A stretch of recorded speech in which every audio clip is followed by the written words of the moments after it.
Mutta jos nyt lähdetään tästä, että mitä tämä sosiaalinen media on, niin oikeastaan tuossa se hyvin paljon tuli jo esille. Ensimmäisenä tuossa mun mielestä hyvin keskeinen seikka, että käyttäjän tuottama sisältö. Eli nämä kaikki palvelut, tämä on tämmöinen hyvin hajanainen käsite, koko sosiaalinen media. Se pitää kaikenlaista sisällään ja voidaan miettiä, mikä sitten loppujen lopuksi yhdistää. Ja aika semmoinen ehkä ainoita yhdistäviä tekijöitä on nämä, että käyttäjät tuottaa sisältöä. Annetaan jonkin tyyppinen alusta tai toimintaympäristö, johon käyttäjät tuottaa. No sitten sosiaalisen mediaan liitetään tämä yhteisöllisyys, niin kuin kielitoimistonkin suosituksessa oli. Tämä on kiistanalainen. Mä olen taustaltani sosiaalipsykologi, jolloin mä tietysti voin olla tämän asian suhteen vähän herkkä tai kriittinen. Mun näkemys on, että verkossa on paljon tämmöistä, voisiko sanoa, aitoa yhteisöllisyyttä. Ihmiset muodostaa ryhmiä, joilla heillä on yhteenkuuluvuuden tunne ja toimii siellä yhdessä. Mutta sitten verkossa on paljon tällaista hyvin löyhää yhteisöllistä. Voisiko sitä yhteisöllisyydeksi nimittää? Wikipedia nimitetään yhteisölliseksi niin kuin tuotantomuodoksi. Mä haastattelin yhtä Wikipedian kirjoittajaa, ja tämä kirjoittaja hyvin aktiivisesti tuotti artikkeleita Wikipediaan. Hän ei tuntenut tietänyt ketään muuta Wikipedian kirjoittajia. Muutama nimimerkki oli vähän tutumpi. Mä en tiedä, voiko tällaista toimintaa kuvaa yhteisölliseksi, jos ei tunne ja tiedä muita ihmisiä, ketä siellä on. Eli tämä on monessa kohtaa vähän kiistanalainen. Mutta onko se nyt yhteisöllistä, sosiaalista? Ehkä se on jotain verkostomaisuus kuvaa aika hyvin sitä toimintaa. Ihmiset hyvin yksilöinä toimii, se on niin kuin kohtalaisen yksilölähtöistä. Sanoin, että verkkokeskustelut nyt on sosiaalista mediaa, uutisista käytävä keskustelu. Se uutinen sinällään on perinteistä mediaa, mutta sitten kun siitä aletaan verkossa keskustelemaan, siirrytään sosiaalisen mediaan, eli tämä rajanveto on aika vaikeaa. Se on vähän turhaakin kovin tarkasti tehdä. Koska se on tämmöinen yhteisön kudelma, eli se on loputon määrä erilaisia ryhmiä, ihmiset toimii erilaisissa niin kuin verkostoissa. Tätähän on paljon julkisuudessa sitten moitittu, että verkkoyhteisöllisyys on jotenkin keinotekoista tai huonoa tai valheellista. Mun mielestä tällainen, se kertoo ehkä jonkun verran tietämättömyydestä, että tavallaan miten niin valheellista tai keinotekoista.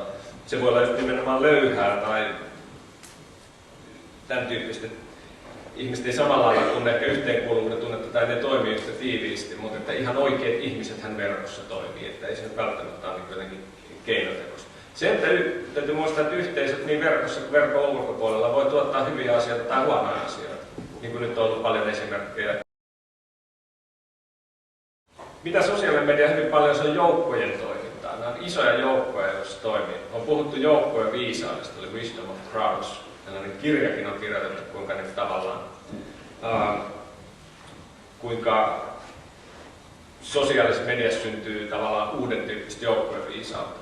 Tässä kirjassa sinänsä on kiinnostavat, monet esimerkit on tosin niin kuin huomattavan vanhoja, paljon aikaa näissä sosiaalisessa mediassa, jolla osoitetaan, että ryhmät saa enemmän aikaa kuin yksilö. No tämähän on vanha totuus, että monissa tapauksissa ryhmä saa paremmin aikaa kuin yksilöt, ei kaikissa.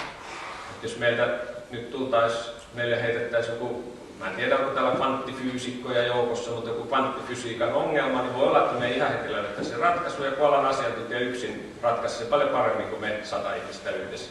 Eli tämä on hyvin paljon kiinni tehtävästä. No, jos ajatellaan lyhyesti tämmöistä sosiaalista perinteistä mediaa, niin kuin mä oon sanonut, että näiden erottaminen toisistaan voi olla hankalaa, mutta että jos nyt ajatellaan kuitenkin nämä kahtena erillisenä tämmöisenä blokkina, niin tämähän voidaan ajatella eri tavoin näiden suhteen. Ne voidaan nähdä kilpailijana, eli sosiaalinen media ja yleiset. Kaikki ihmiset menee sosiaalisen median, kukaan ei enää seuraa perinteistä mediaa. Me voidaan ajatella näistä faktoja vähän niin kuin kaikkien näkökulmien puolesta. Ne voidaan nähdä kumppaneina. Perinteinen media tarjoaa niin keskusteluaiheet. Sosiaalinen media on keskustelupaikka. Ja ihmiset voi siellä keskustella näistä uutisista ja päivän aiheista. Ja mun esimerkiksi oma tutkimus aika paljon haastattelija tein näitä kyselyitä, niin niin tätä näkökulmaa. Itse asiassa näillä on ihan oma tarkoituksensa tai funktionsa jotenkin tässä yhteiskunnassa ja ihmisten elämässä molemmille.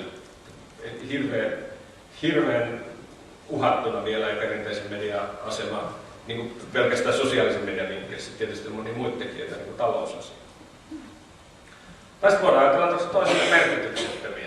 Tämä tietysti vähän tuntuu vaikealta ajatella, että näin olisi, mutta lähinnä tällaisen vaan hahmottaa, että mitä erilaisia mahdollisuuksia näiden suhteen on. Että oikeastaan tässä on niin kuin ensimmäinen negatiivinen, että ne on kilpailut, toinen on plussamerkkinen, ne on kumppaneet ja toinen neutraalit, jos nyt tällainen yksinkertainen kolmijaottelu tässä tehdään.